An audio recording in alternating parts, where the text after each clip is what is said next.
Bueno, los que me conocen, por favor siéntanse cómodos, pero no tan cómodos. Los que me conocen saben que hay un libro que para mí es muy especial. Es mi libro preferido, es el libro que es el que tiene un lugar más especial en mi vida después de la Biblia, y es el libro Amor Redentor. Se los recomiendo. Los que lo hemos leído sabemos que es un libro que bien vale la pena. Es hermosísimo. Y este libro de Amor Redentor está basado, es una adaptación, por decirlo de alguna manera, del libro del profeta Oseas. Y en esta mañana vamos a ir al libro del profeta Oseas. O sea que saquemos nuestra espada y vamos a empezar con un mensaje que he querido titular: Profeta Oseas entre la idolatría, la compasión y el amor. Para este estudio que no será tan profundo como nos gustaría, vamos a ver generalidades del libro del profeta Oseas. Vamos a ver un ligero trasfondo histórico y geográfico del libro.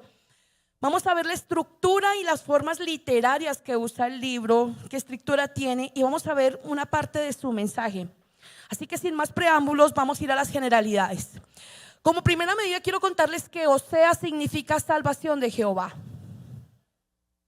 Entonces, la primera persona el libro de Oseas es el primero de los libros de los profetas menores, es decir, luego de los profetas mayores, que son Isaías, Daniel, Jeremías y Ezequiel, y el libro de Lamentaciones del profeta Jeremías, vienen los 12 libros de los profetas menores, no porque sean menos importantes o porque tengan menos peso doctrinal, sino por su tamaño. Entonces, anteriormente se agrupaban en el libro de los profetas menores, era una parte, pero Oseas en tamaño es el más grande en tamaño de los menores. El profeta Oseas proclamó su mensaje al reino del norte. ¿Y qué pasa con el reino del norte? Voy a hacerles una clase rápida de historia de Israel. El pueblo de Israel era un pueblo unido alrededor de un solo reinado, en medio de los reinados de Saúl, David y Salomón. Mientras estuvo en los 3 reinados era un solo rey, es decir, las 12 tribus estaban bajo una sola cabeza. Era la que venía en la línea davídica, la línea mesiánica del rey David.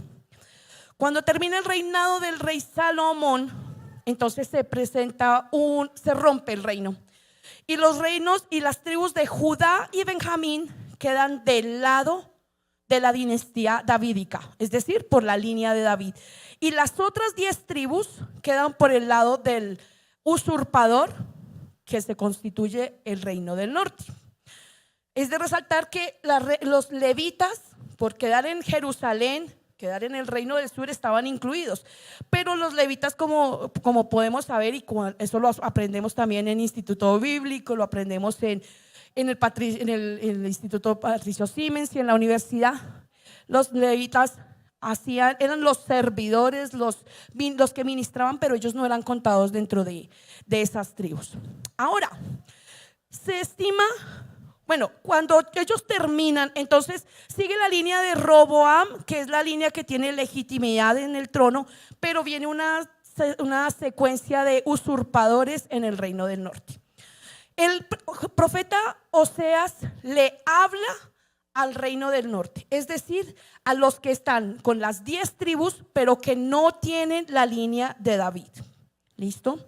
Entonces, unos estaban al sur, o sea, arriba estaban los del norte y abajo estaban los del sur. Ok. El profeta Oseas, algunos estiman que predicó, que expuso su mensaje durante 45 años, 50, inclusive hay algunos que estiman que pudieran haber sido casi 70 años en los que haya hablado al pueblo. También encontramos que entonces él habló al pueblo durante el reinado de Jeroboam hasta el último rey del reino del norte. ¿Por qué? Porque el último rey del norte significa que el reino ha sido destruido. Es decir, El reino del norte fue destruido por Asiria. Oseas predicó desde Jeroboam hasta los últimos reyes. Después de que el último es el rey Oseas, o sea, también el rey se llama Oseas, y es el último rey del reino del norte. Es ahí cuando se dice, algunos plantean que ahí están las tribus perdidas, porque queda exterminado el reino del norte por Asiria. Encontramos también que el profeta Oseas interpreta la relación de Dios con su pueblo como una relación conyugal. Es decir, Dios es el esposo y el pueblo o la iglesia para nosotros es la esposa. El profeta Oseas se opuso en esos tiempos a una religión de Asjeras Astarte, donde asumían y indicaban que Dios tenía las dos sexualidades, es decir, que Dios era hombre y mujer, pero Dios no es ni hombre ni es mujer. Entonces él combatía esa religión que ellos estaban compartiendo en medio de la idolatría en la que veía el reino del norte. Oseas vive la interpretación, y digo que la vive porque la vive en carne propia, la interpretación del esposo traicionado. Y esto lo podemos ver en Oseas 1:2. Vamos a ir a Oseas 1:2. Voy a leerles en el texto que aparece compartido. Ya van a compartirlo. Es de la Nueva Traducción Viviente y dice, Oseas 1:2: cuando el Señor le habló por primera vez a Israel por medio de Oseas, le dijo al profeta: ve y cásate con una prostituta, de modo que algunos de los hijos de ella sean concebidos en prostitución. Esto ilustrará cómo Israel se ha comportado como una prostituta al volverse en contra del Señor y al rendir culto a otros dioses. Y en Oseas 3:1, ahí adelantico, encontramos: entonces el Señor me dijo, Oseas dice, el Señor me dijo a mí: ve y ama otra vez a tu esposa, aun cuando ella comete adulterio con un amante. Esto ilustrará que el Señor aún ama a Israel, aunque se haya vuelto a otros dioses y le encante adorarlo. Y aquí hay una frase que quiero que recuerden mucho: ve y ama otra vez. Ve y ama otra vez a tu esposa.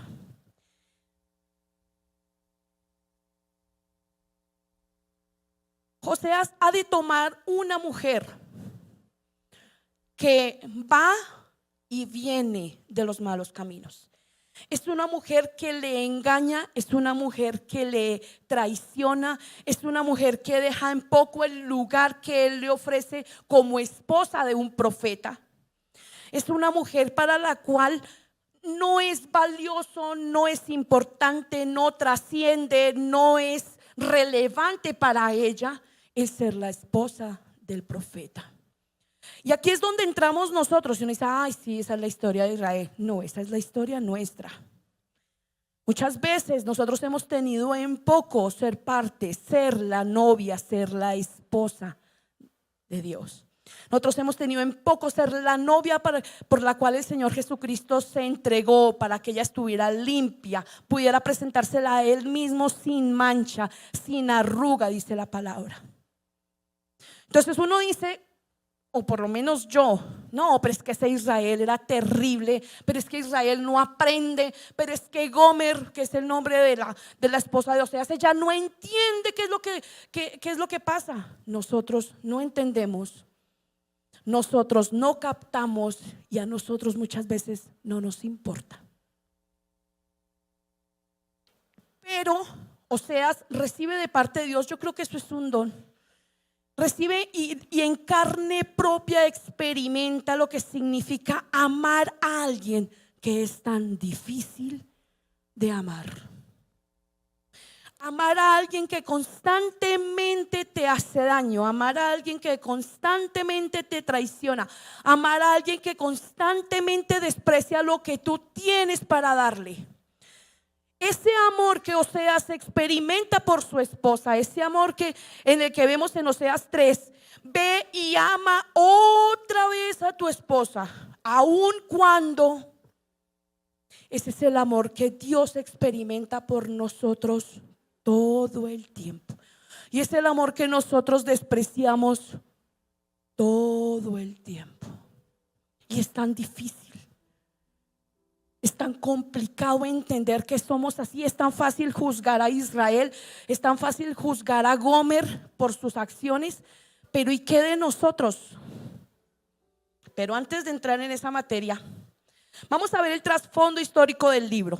Nos damos cuenta que el libro empieza en el reinado de Jeroboam II. Y Jeroboam promueve la idolatría a través de honrar dos becerros que había colocado su antecesor Jeroboam, uno en la punta del norte y uno en la punta del sur. Y entonces habían dos becerros. Esos estuvieron inclusive en tiempo de Elías y de Eliseo, pero nadie le prestó atención. O sea, es como una estatua. Hay un busto y uno lo ve y sigue derecho, pero no le presta atención. Pero cuando Jeroboam, y vamos a ver por qué, ve que se puede en peligro, porque él es uno de los usurpadores, se pone en peligro que las personas puedan buscar a Dios. Entonces él sencillamente dice: no. Y vamos a ver qué fue lo que pasó. Vamos a ir al libro del primer libro de Reyes, capítulo 12. Y vamos a darnos cuenta con qué intenciones se erigieron estos becerros. Dice, primer libro de Reyes 12, 25 al 33. Dice, ¿ya están conmigo? Dice: Jeroboam fortificó la ciudad de Siquem en la región montañosa de Efraín, a la que llegó a ser su capital.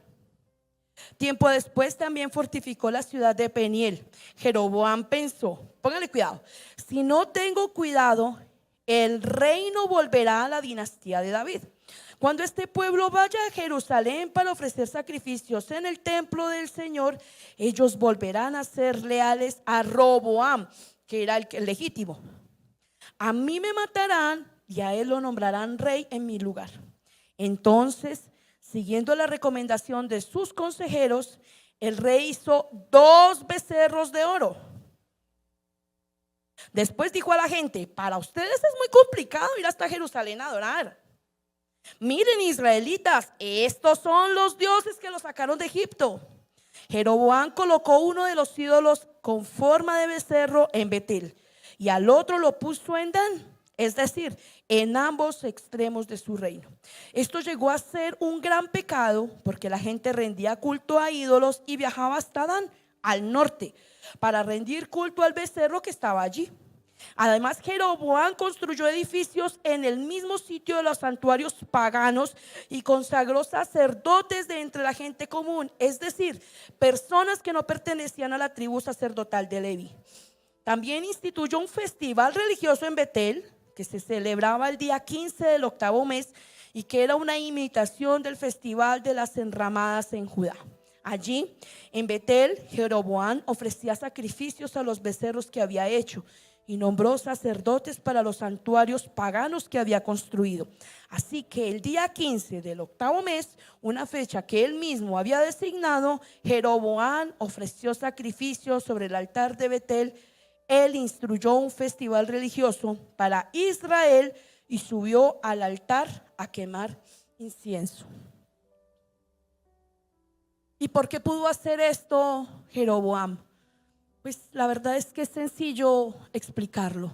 El pueblo no conocía a su Dios. Si el pueblo hubiera conocido a su Dios, no hubiera podido embolatarlo con un par de becerros. Pero como el pueblo no sabía quién era su Dios, no tenían una relación con Él, no experimentaban esa cercanía con Él, entonces el pueblo sencillamente lo embolataban con 2 becerros. Y entonces, no, pues listo, no vamos hasta Jerusalén, quedémonos aquí y ofrezcámosle sacrificio a los becerros. Pero ¿y eso qué tiene que ver conmigo? Hay un dicho que dice que el que no sabe para dónde va, cualquier transporte le sirve. Y esto mismo pasa en nuestra vida espiritual. Cuando yo no conozco al Dios de mi alegría y de mi gozo, yo creo que Dios está en cualquier parte y que cualquier cosa funciona, cualquier cosa le agrada, cualquier cosa es válida. Hay un dicho que dice: cualquier camino conduce a Roma. Entonces, como cualquiera va a llegar a Roma, cualquiera de los caminos me va a llevar a Dios. No, no funciona de esa manera. Si el pueblo hubiera conocido al Dios de su alegría y de su gozo, no hubiera caído en la trampa de los becerros de oro. Nosotros hemos caído en las trampas de los becerros de oro.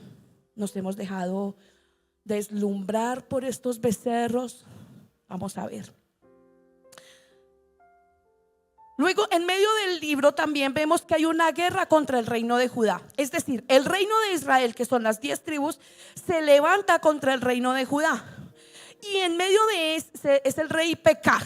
Se une con Egipto y Asiria para pelear contra Judá. Pero resulta que en medio de esa pelea, en lugar de ganar, pierde.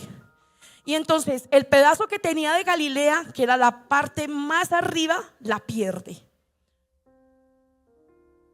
O sea que no le sirvió las alianzas. El rey de Israel hizo alianzas que no le sirvieron. Tenemos que mirar qué tipo de alianzas hemos estado nosotros construyendo. ¿En quién y en qué hemos depositado nosotros nuestra confianza?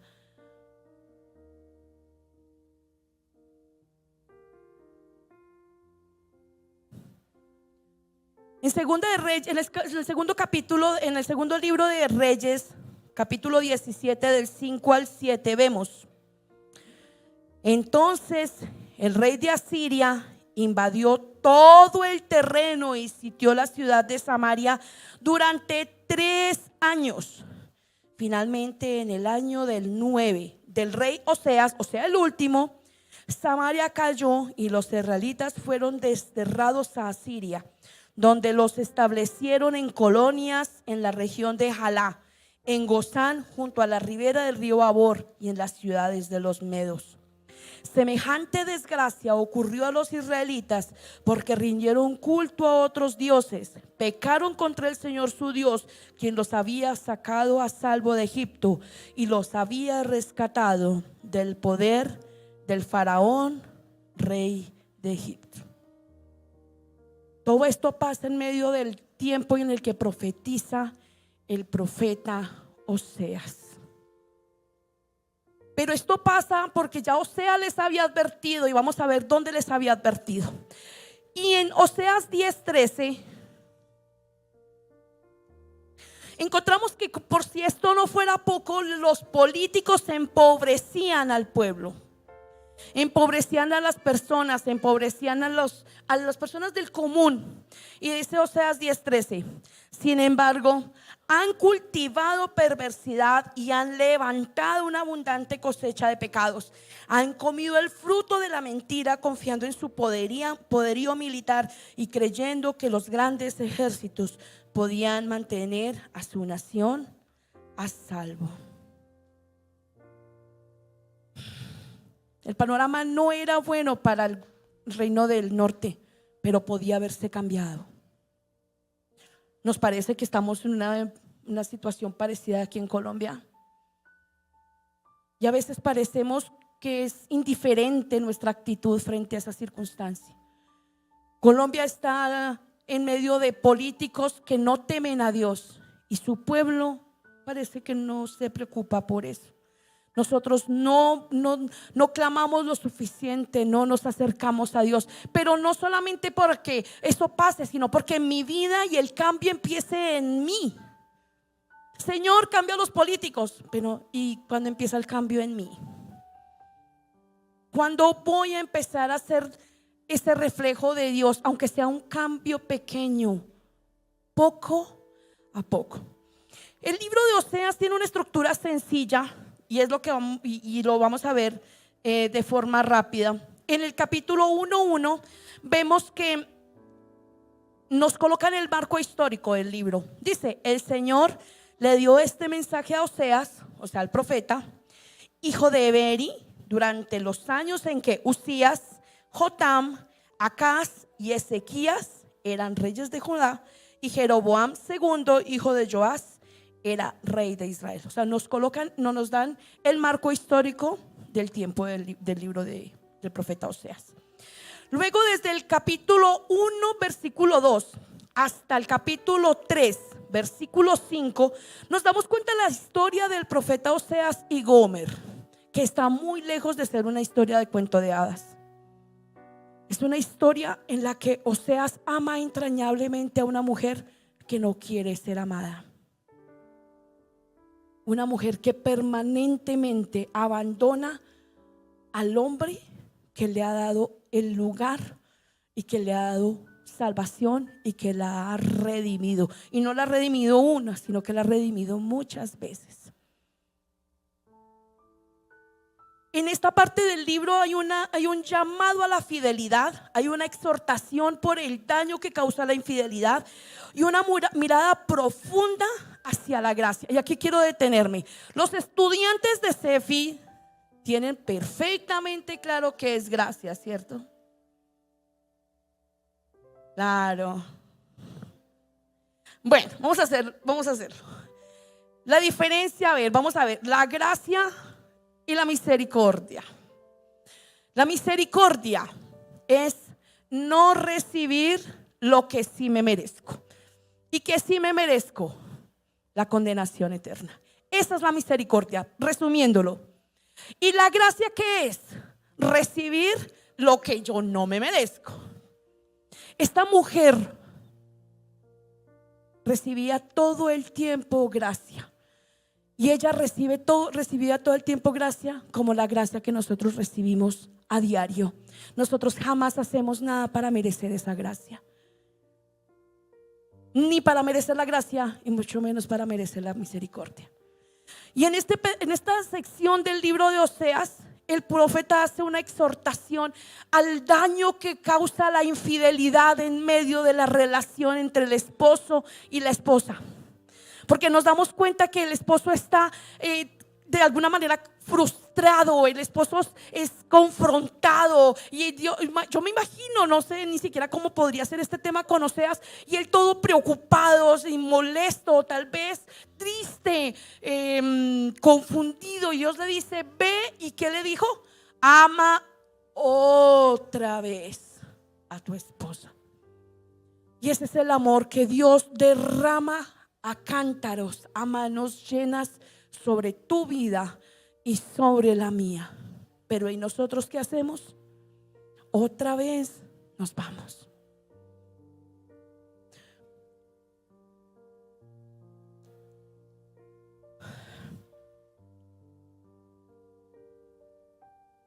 En el capítulo 5 de Romanos, del versículo 7 al 8,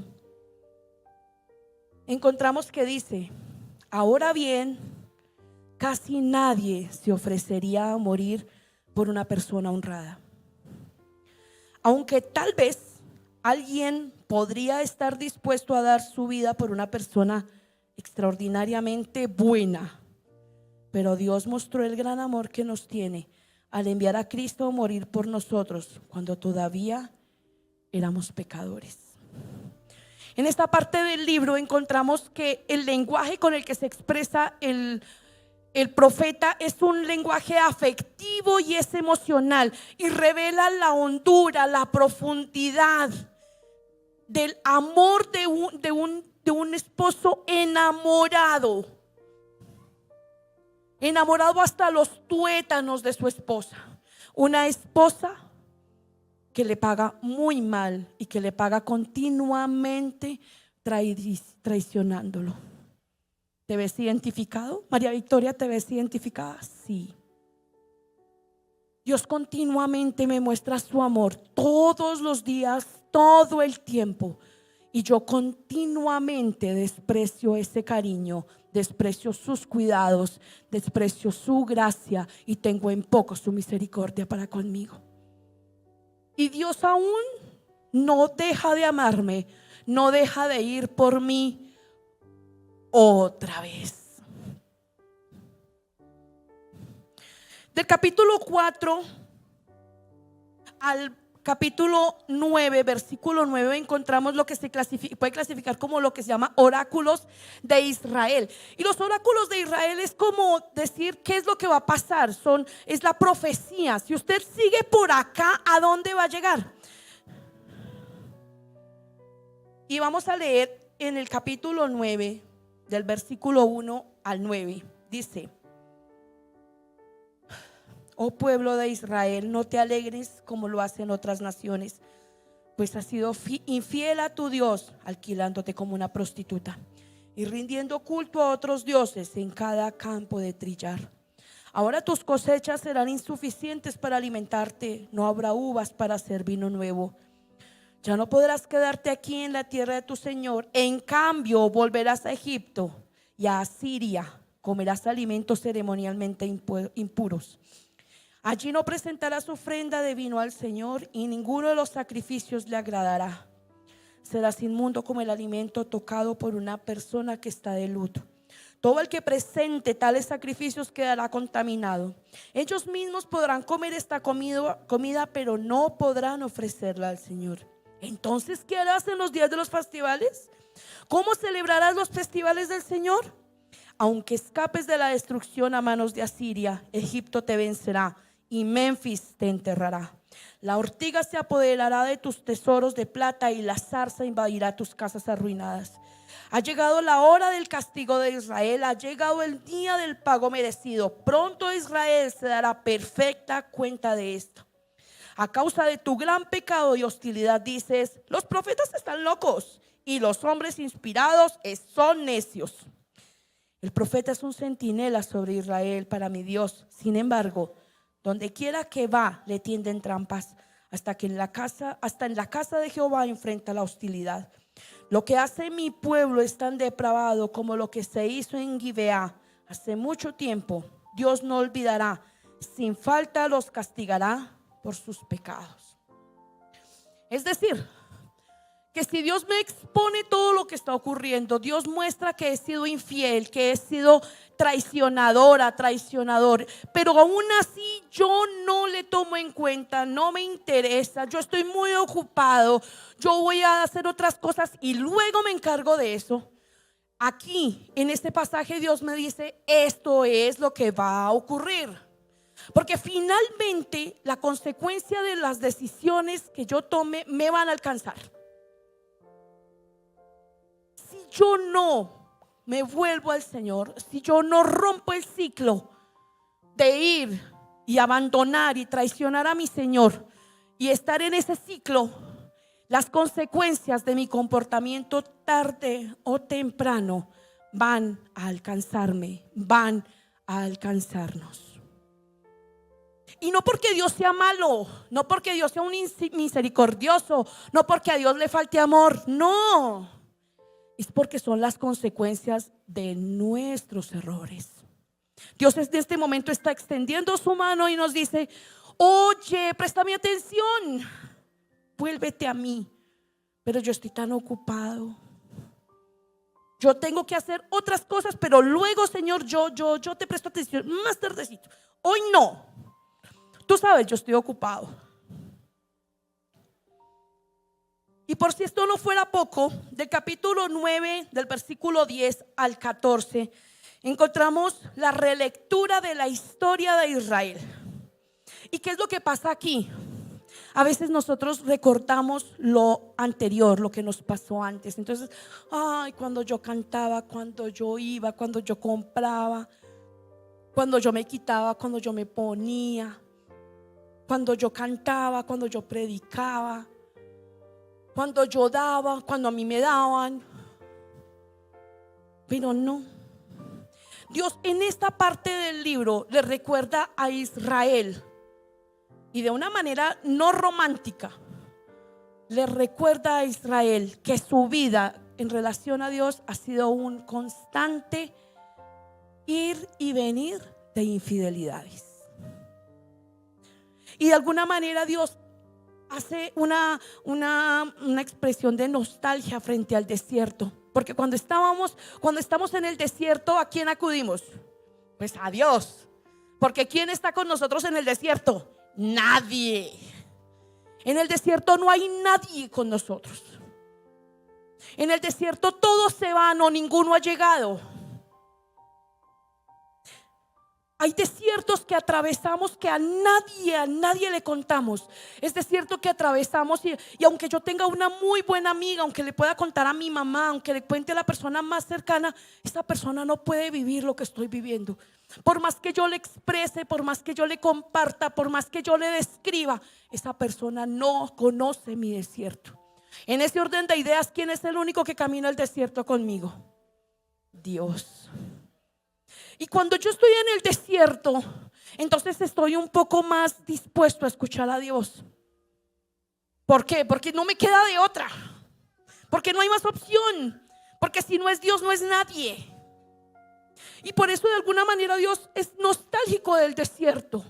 Porque su pueblo cuando estaba en el desierto dependía de Él para todo. Dependía de Él para el maná, dependía de Él para el agua, dependía de Él para el frío, dependía de Él para el calor, dependía de Él para que sus vestiduras no se envejecieran, dependía del cuidado para que los otros pueblos no los atacaran. O sea, el pueblo dependía de Dios de un todo y por todo.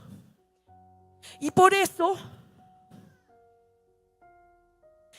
dice aquí en Oseas 12 del 11 al 14: pero la gente de Galaad no vale nada debido a su idolatría, y en Gilgal también sacrifican toros. Sus altares están en filas como montones de piedra a lo largo de los bordes de un campo arado. Jacob huyó a la tierra de Harán, y allí, a cambio de pastorear ovejas, ganó una esposa. Luego, por medio de un profeta, el Señor sacó de Egipto a los descendientes de Jacob, y fueron protegidos por el mismo profeta, por Moisés. Pero el pueblo de Israel amargamente ha provocado al Señor. Ahora el Señor los sentenciará a muerte en pago por sus pecados. Entonces, por eso a veces pensamos: no, es que este desierto es muy complicado. Pero díganme, ¿en qué otro lugar estamos más dispuestos a escuchar a Dios? En ningún otro. Cuando nos sobra el dinero, estamos muy ocupados. Cuando estamos cómodos, yo no tengo tiempo, yo tengo que ocuparme de mis negocios, tengo que ocuparme de las cosas que son importantes. Y entonces cuando Dios ve que no le paramos bolas, dice: listo, se le tiene. Y la verdad es lo mejor que nos puede pasar muchas veces. Y lloramos y gemimos, pero muchas veces lo mejor que nos puede pasar es que vayamos al desierto. Pero antes de ir al desierto, el profeta habla de una opresión, de una explotación que hacen del pueblo. Y en el capítulo 5, en el versículo 10 del profeta Oseas dice: los príncipes de Judá fueron como los que traspasan los linderos, derramaré sobre ellos como agua mi ira. Y resulta que cuando se mueven los linderos, mágicamente yo tengo más que el otro. ¿Y qué pasó? Y aquí es donde entra lo que yo tengo que responderle a Dios. ¿Cuántas veces hemos abusado y hemos cambiado los linderos? Cuando hemos abusado de nuestra autoridad, cuando hemos abusado de nuestro poder, cuando le hemos quitado al que no podía defenderse, cuando hemos acomodado y hemos sido convenientes en nuestro caminar y en nuestras decisiones. Y no crean, esto no es fácil para mí, porque la primera persona que es exhortada en este momento soy yo. ¿Cuántas veces hemos sido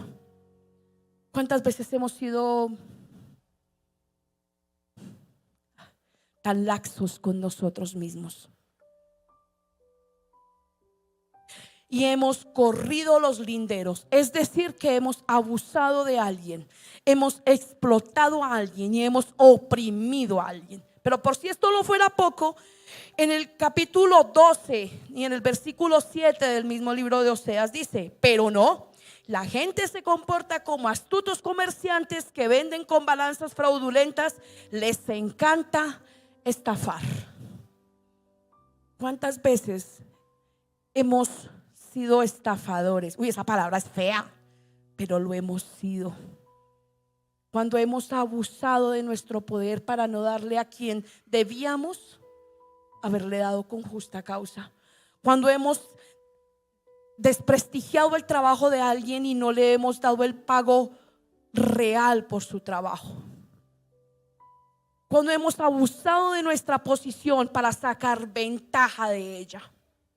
Con nuestros padres, con nuestros hijos, con nuestro esposo, con nuestra esposa, con nuestro compañero de trabajo, con nuestros jefes, delante de Dios. Cuando hemos sido convenientes y no me digan nada a ustedes, porque yo misma tengo que hacer la revisión de mi vida y darme cuenta que he sido conveniente.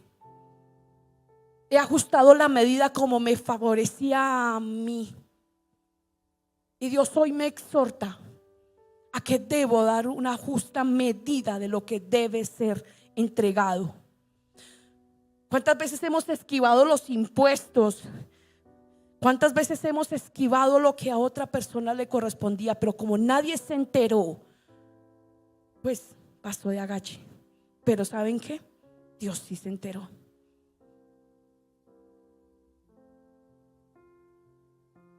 Ahora, a veces pensamos que cuando la gente tiene mucho dinero es consecuencia de bendición. No. En el capítulo 12, en el versículo 8 dicen: Israel se jacta, yo soy rico, sin ayuda de nadie hice una fortuna, nadie me ha descubierto haciendo trampas, mi historial es impecable. Es decir, ojos que no ven, corazón que no siente. Nadie me pescó, yo no he hecho nada. Y si es así, delante de Dios podríamos decir efectivamente: yo no he hecho nada. Ojalá que pudiéramos decirlo, pero creo que difícilmente será así. Justamente creo que difícilmente. Y en el capítulo 4, en el versículo 12 dice: piden consejo a un trozo de madera, creen que un palo puede decirles el futuro.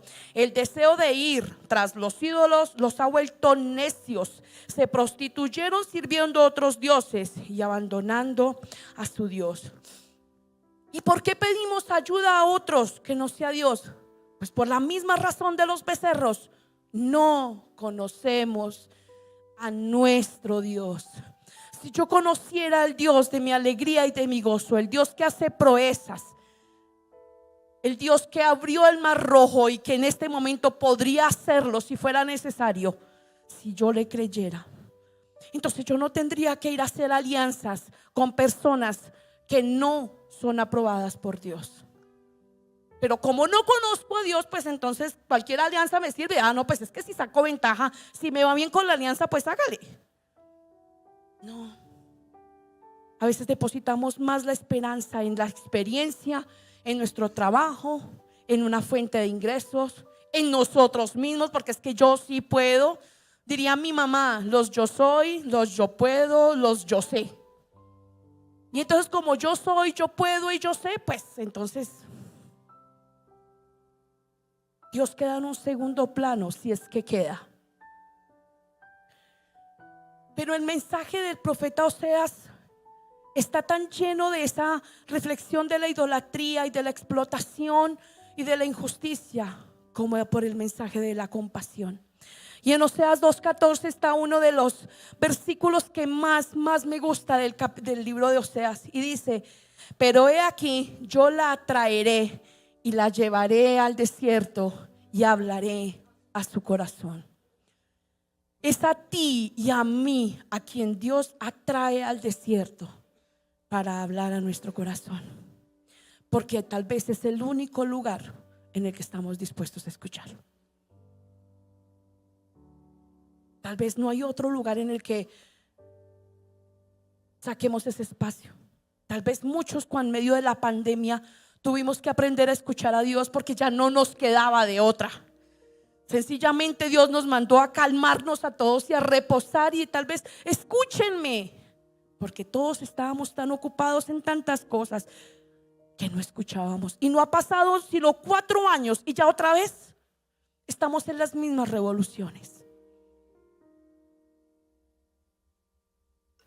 Y yo anhelo, no el desierto, pero sí anhelo el escuchar su corazón. yo anhelo que Él hable a mi corazón. Y a veces nos cuesta tanto trabajo hacer que nuestra mente guarde silencio.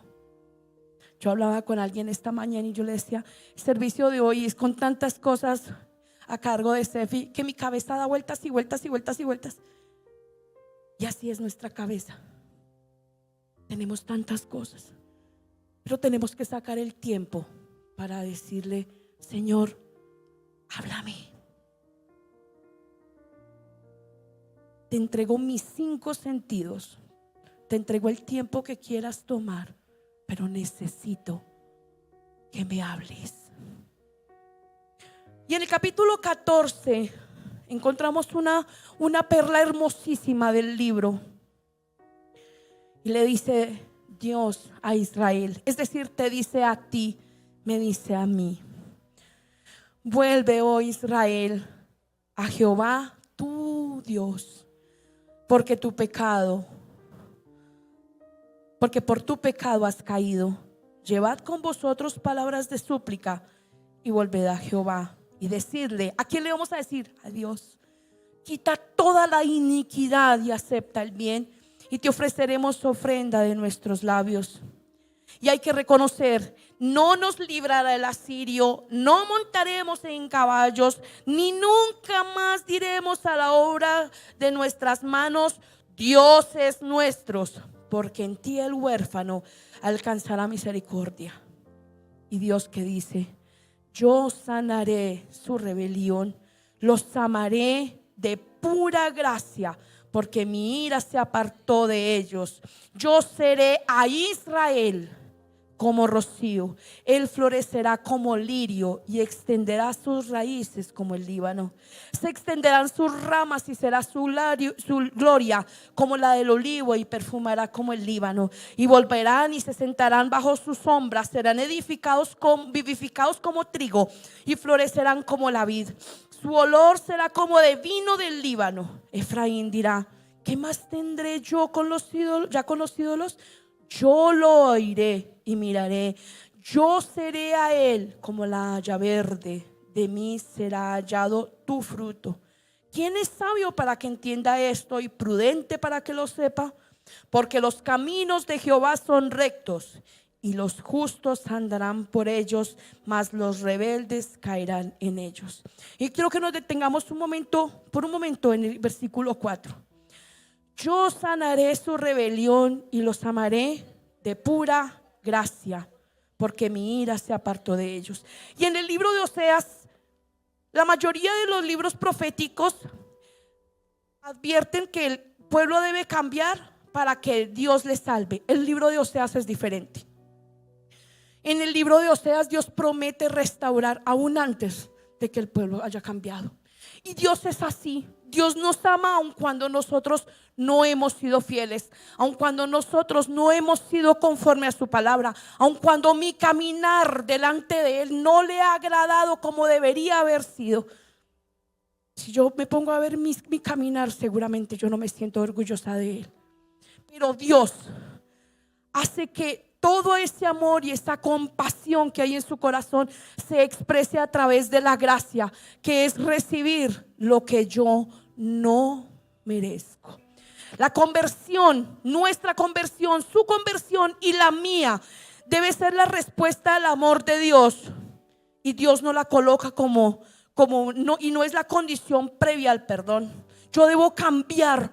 Hoy debo tomar una decisión delante de Dios. Hoy Dios nos hace responsables. He aquí que coloco delante de ti la vida y la muerte. He aquí que coloco delante de Dios a Dios con D mayúscula y a los dioses con D minúscula. Escojan ustedes a quién servir. Si van a servir a Dios, háganlo de corazón. Y si no van a servir a Dios, entonces también háganlo bien. Pero no seamos tibios. Decidamos cortar el ciclo del pecado, el remordimiento. Dios nos limpia y otra vez volvemos al pecado y el remordimiento, y luego Dios nos limpia. Cortemos ese ciclo, de modo que Dios pueda bendecirnos, pueda extender su mano a favor de nosotros, y puedan ver los otros pueblos, todos nuestros vecinos y todos los que nos rodean, de las maravillas que hace Dios, a un Dios, lo que hace Dios en medio de su pueblo, y su pueblo soy yo. Su pueblo eres tú. Yo te pido que te pongas en pie por un momento. Esto es lo que hacemos, lo que estudiamos en CEFI es avanzar en conocer un poquitico más a Dios, en ver su corazón, esperar que Él nos hable, en entender que tiene muchas cosas que decirnos. Es por eso que hoy les motivamos, les exhortamos, les animamos a que nos acompañen en CEFI. Es un espacio hermoso, los que lo disfrutamos, especialmente los maestros. Es un espacio hermoso en el que Dios se toma ese tiempo para hablarnos de a veces cosas que pasamos de largo. Así que si tienes la oportunidad, si hoy Dios te ha inquietado, yo te invito a que no dejes pasar esta oportunidad de dejar que sea Dios que empiece a hablar de una manera diferente a tu vida. Y a los que lo han dejado, a los que dejaron el primer nivel o el segundo o el tercero o el cuarto, yo les invito a que lo retomen, porque Dios es un Dios de oportunidades. Porque Dios no está esperando que tú te equivoques para caerte encima, no. Puedes decirle: Señor, yo quiero retomarlo, Señor. Yo me quedé en el primero, yo me quedé en el segundo, yo me quedé en el tercero, no terminé el cuarto. Pero puedes volverte a vincular o iniciar de nuevo. Lo único que Dios está esperando es que tú estés dispuesto a escuchar su voz. Con manos vacías vengo a ti, no tengo nada que darte, no hay nada de valor en mí,